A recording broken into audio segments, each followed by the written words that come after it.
back. I'm Tedward, and today I'm at Garage 42 in Woburn, Massachusetts to drive a car that we certainly never got in the United States. This is an Audi B5 RS4 Avant. The RS4 only came as an Avant, but you might notice that this vehicle looks a little different than the images you may have seen, or if you live in a different country other than the US, maybe it was imported to your country and you've never seen one jacked up quite like this, because AI Design in Tuckahoe, New York took this owner's vision of a Safari RS4 and brought it to life. It's got a 2.7 liter bi-turbo engine designed and manufactured by Cosworth that makes 375 horsepower, over 100 horsepower more than we got in the S4 that we received in the United States. And inside, the car is just absolutely gorgeous. Most of what's inside has not been altered. These seats are original to the car, although the seat belts are not. That's a clever touch by AI Design. But if you notice, the car doesn't really have any logos on it other than an Audi badge, right?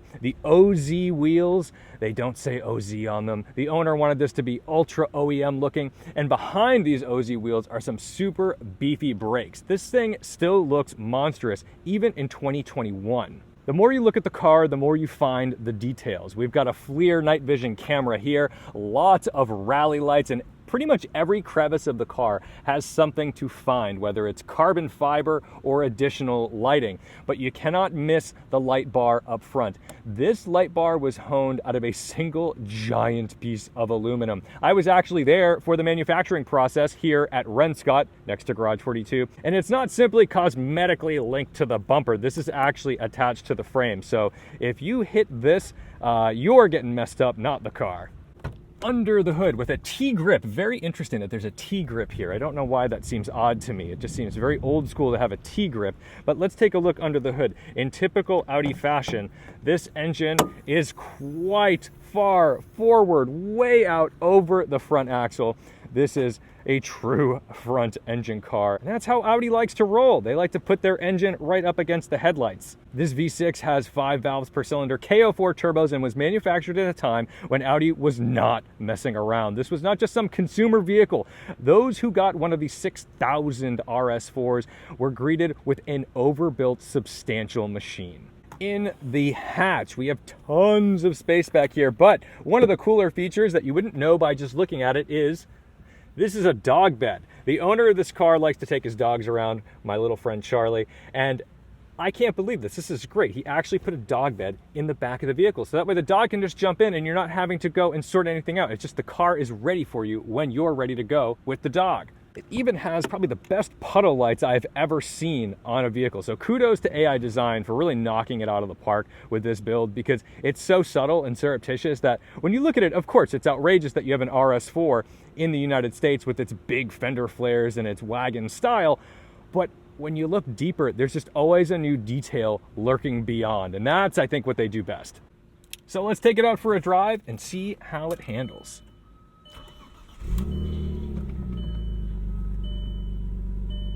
Now that we've got some heat in this oil, let's take it out on the road, get some driving impressions.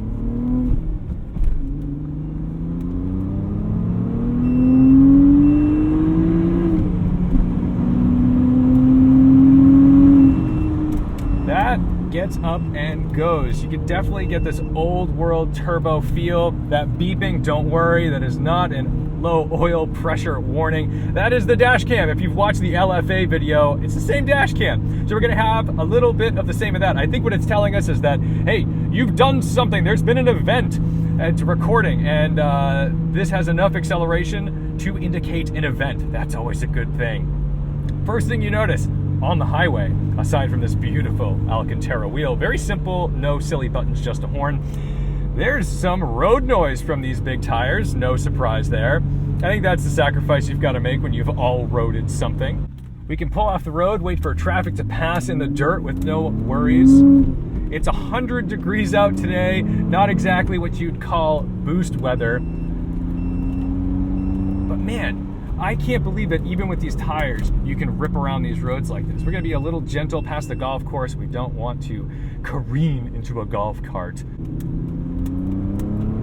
Man, when these turbos spool up, she just screams. This thing's fantastic.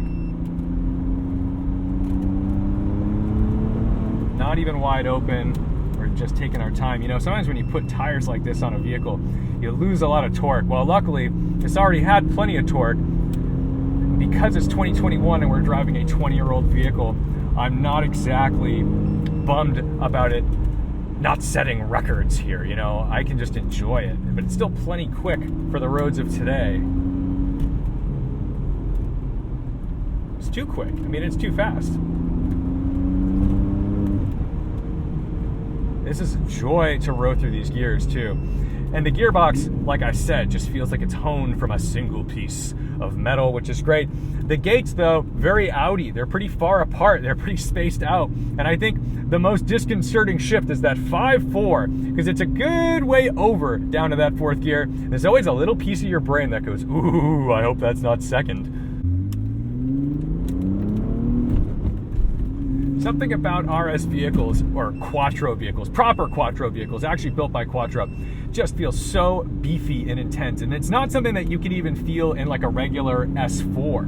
When you get into a B5 S4, sure, you get a sensation that you're in a luxury car that's built for speed. That's great. When you get into an RS vehicle, and if you've ever driven a B7 RS4, the first thing you notice is that beefy clutch and the amazing ka-thunk of the gearbox. BMWs do not have that. I've never driven a BMW M car that had that kind of beefy tactility that the RS cars have from Audi. The character of the suspension is really interesting because you have to take it into consideration with the tires. We've got big beefy tires on here. And while, yes, it's lifted for sure, it didn't really change or compromise the way the vehicle handles. It just raised the center of gravity up a little bit. So if you've driven an RS4, probably would feel a lot similar to that, just with a different sense of body roll. This engine has a lot of character, something that seems to be dying in new cars. And I don't mean to be such a downer about everything new, but God, it's so homogenized, everything's the same. This feels nothing like a BMW of the time. A BMW would have had individual throttle bodies and very instant power. This has a couple beefy turbos, and you've got to play it right. You've got to play this instrument correctly. You have to find its strengths, and that's going to be up in those high revs. And it does rev relatively high. We're talking about 7,000 RPM here. That's about the same as an E39 M5. What's also nice about the suspension, love it or hate it, is that everything is still transferred through it into the cabin. So what not to expect on this vehicle is a trophy truck style suspension where you can just kind of rip over everything without feeling it, and it's just absorbed before it really impacts the chassis. No, this still will transfer all the bumps. We'll go over these right into your seat. It's just that you know it's not having like a serious deleterious impact on the car because it can handle it.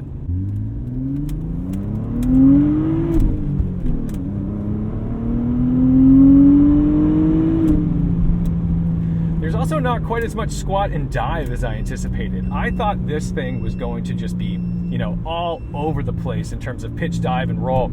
It's not. It's really composed. I just can't get over how excitingly simple it is. It's such a great formula for a fun vehicle that can tackle literally all roads. Maybe that's where the all road came from. Jeez.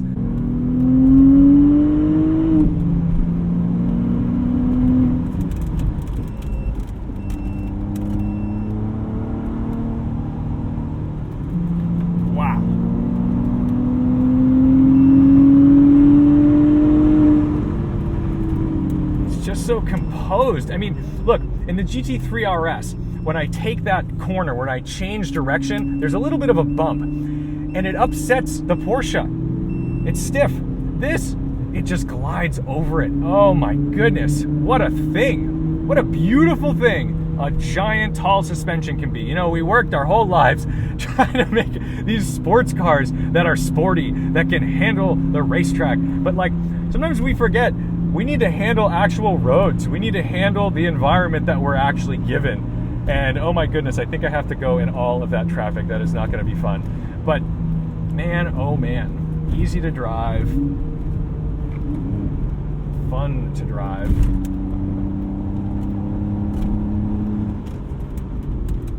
One must be respectful of stopping distance when driving on tires such as these. So even though you've got these monster calipers on these great rotors, you're still limited by the rubber that's meeting the road, and you know, they look like mud tires. They're all terrainers. Let's take it down my favorite bumpy road.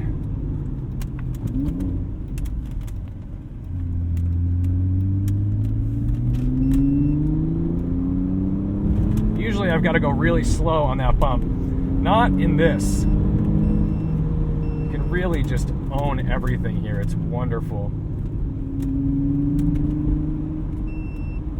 I feel like I spent my whole life worrying, am I going to rip the lip off of this thing? Not in this car. Not in this car. No nose lift needed. Not going to go rock crawling, but no one's going to interfere with your fun.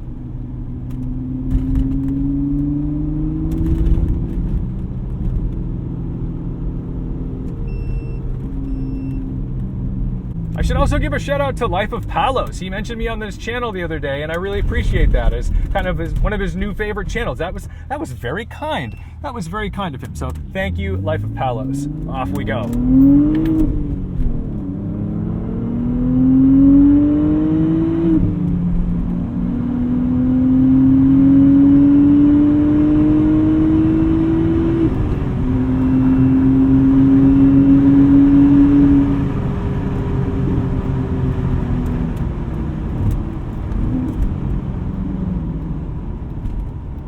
Look like some traffic on the other side. We'll be cautious as we come around the bend. Woohoo!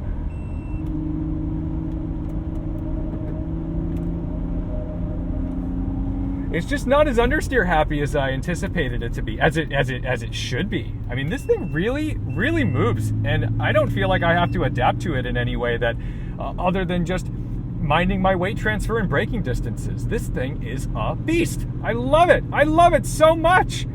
I don't want to get too nostalgic here and just say, oh, they don't make them like they used to. But they don't. They don't. Cars today kind of suck. There's very few cars that I'm interested in, especially few cars that I'm interested in that I could afford. Not that I would have been able to afford this back in the day either, but still that middle class of fun sports car is really dead. It really is. You either buy like, you know, a Hyundai Elantra hybrid and have a nice practical daily driver, or you're spending like $70, $80, $90,000 to get an M product or something, you know, that really has legs. But still, no tactility. And these brakes, woo! You know, we are limited a bit by the tires, a bit. We are limited by the tires here. You know, we need to be conscious of that when we're driving around. But having this lift and these tires just makes everything more fun. But these cars really did have character, a character that's just been homogenized in the modern era. Something that I'm having a hard time coping with myself as a car enthusiast. I feel like everything looks the same, feels the same, and even though it may have a different badge on it, overall, you're not getting a vastly different product from the competitors. Whereas this was a time where at the same time you could buy this vehicle in the world, you could buy an E39 M5. They could not be more different in philosophy. On the BMW side, you've got a 4.94 liter naturally aspirated V8. And on the Audi side, you have a very different purpose for the build of this RS4 because you're looking to go rallying. You're looking to go and do some fun things on and off road. Very different philosophies. Where today, BMW, it's all-wheel drive. You want an M5, you're getting all-wheel drive. Everything is just becoming the same. And I love that the choices back in the early 2000s and the late 90s really came down to the manufacturer's philosophy and not just this chase the market first. I feel like the manufacturers had a vision and they wanted to fulfill that vision, and then the market would come to them. Now, the market makes decisions and says, we need this, this, this, and this, and then all the manufacturers just scramble to meet those needs. And while that may be typical capitalist mentality, that's fine. It's the world we live in. We got to make money. It really sucks for the art of the automobile.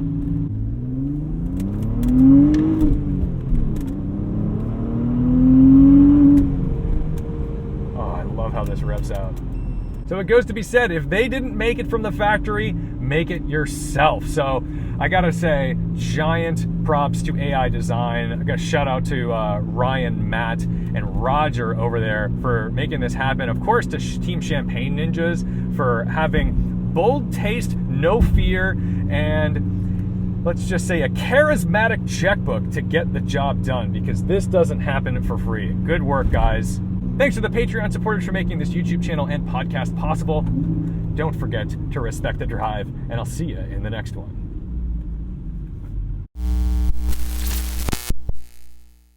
That's of course not to say that I'm gonna go recommend B5 S4s to people. My goodness, if you want a money pit, that's the way to go. An RS4 like this is probably a little more overbuilt, and I think you can get away with more, but maintenance is still going to be a very specific requirement.